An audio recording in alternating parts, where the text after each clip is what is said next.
All right, so first of all, just lie on your back briefly.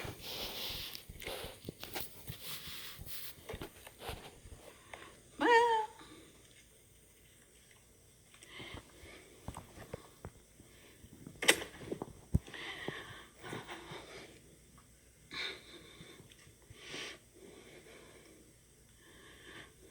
and now we're going to take you back into your very, very, very old brain when you used to live in the ocean.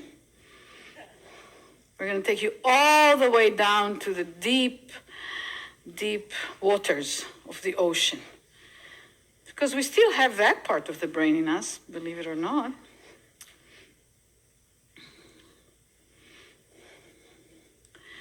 So just feel how you're lying. Just scan briefly your legs, the length of your spine, your arms, ribs, back of your head.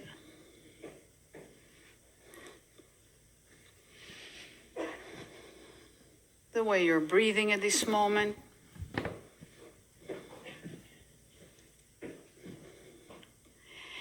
So now roll to lie on your left side. And you're going to be lying on your left side for quite a while.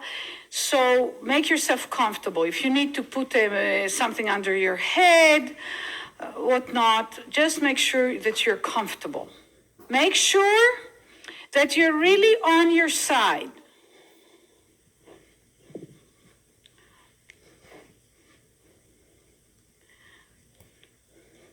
Do you know that you can do that? That you can actually raise the temperature of your own body by thinking of it?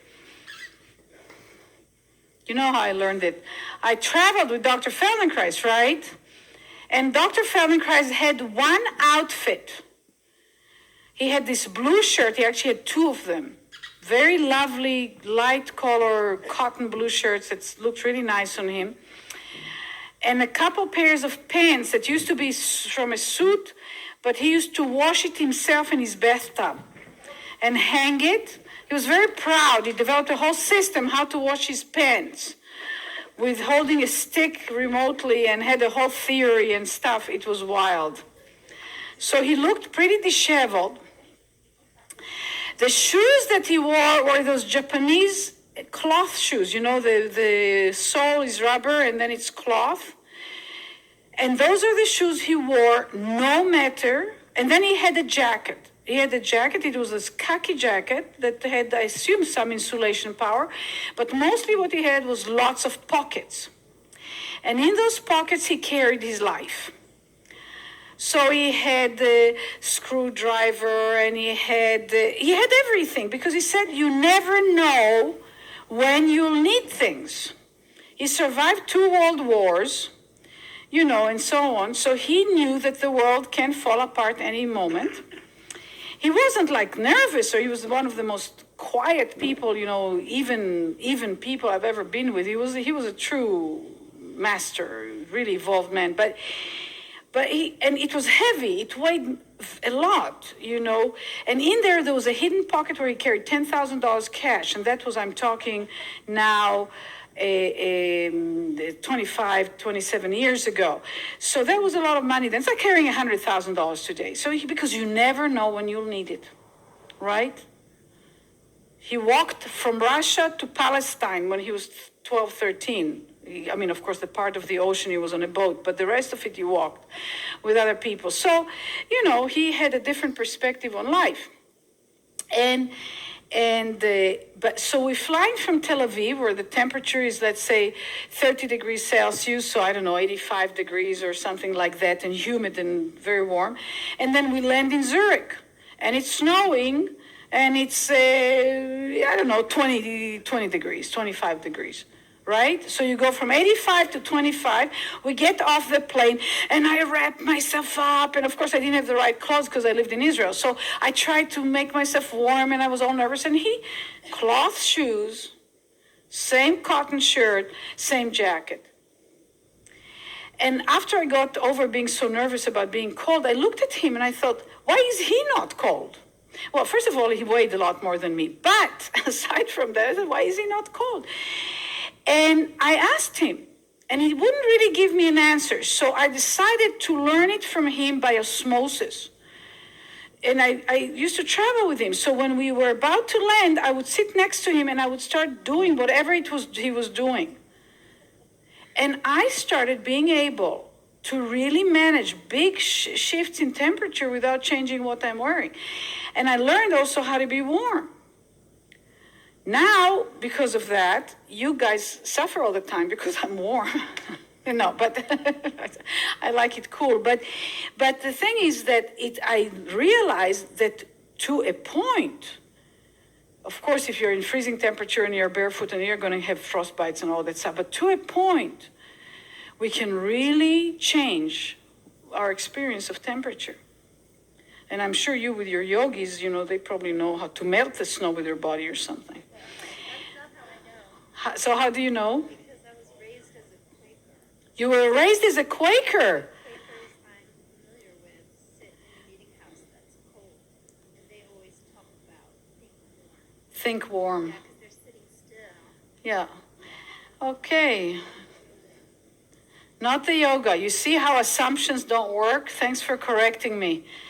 Here I failed. I tripped over my own assumptions. Thanks for But I mean, you say that about yoga. No, I know they do, but it's okay. I'm using me as an example how assumptions most times don't work. Anyway, put your hand in front of you like that. Lie on your side.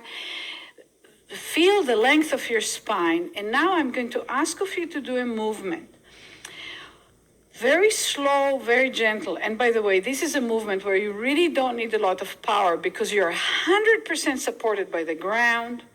You're lying folded. There's very little that you need to do, and you do actually nothing against the gravitational force right now. So what I'm asking you to do is to gently pull your belly in such a way that the middle of your back, the middle of your spine, somewhere between the top of the pelvis and the base of your neck, there's a middle place there. That the middle, it's where for most women the bra closes there. I don't know what to say for men. Very gently do a movement where you pull as if there was a rope attached to your middle, to a vertebrae, the middle of your back. And somebody gently was pulling that on the spine at that spot with a rope backwards. Very, very slow. When we try to awaken old functions, we need to go slow and gentle many, many times.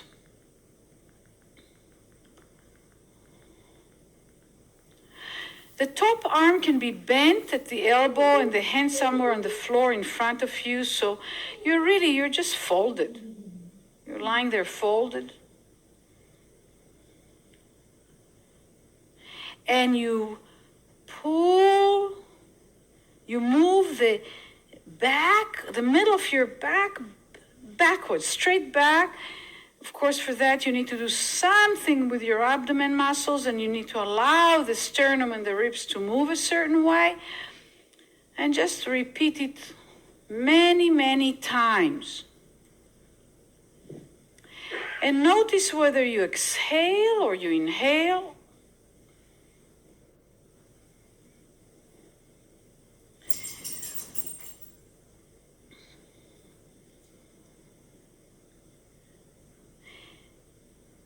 And now, continue taking the middle of your back backwards like that. And at the same time, start moving backwards your right shoulder. So you take the middle of the back backwards and the right shoulder backwards. Very gentle, very slow. Almost like in a dream state, kind of a semi-dream state.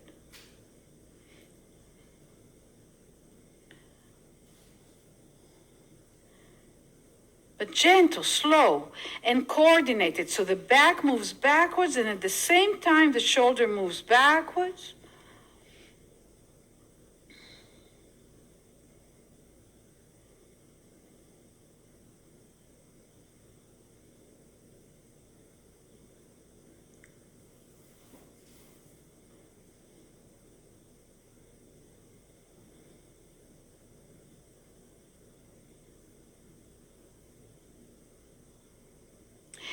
And now continue doing this movement.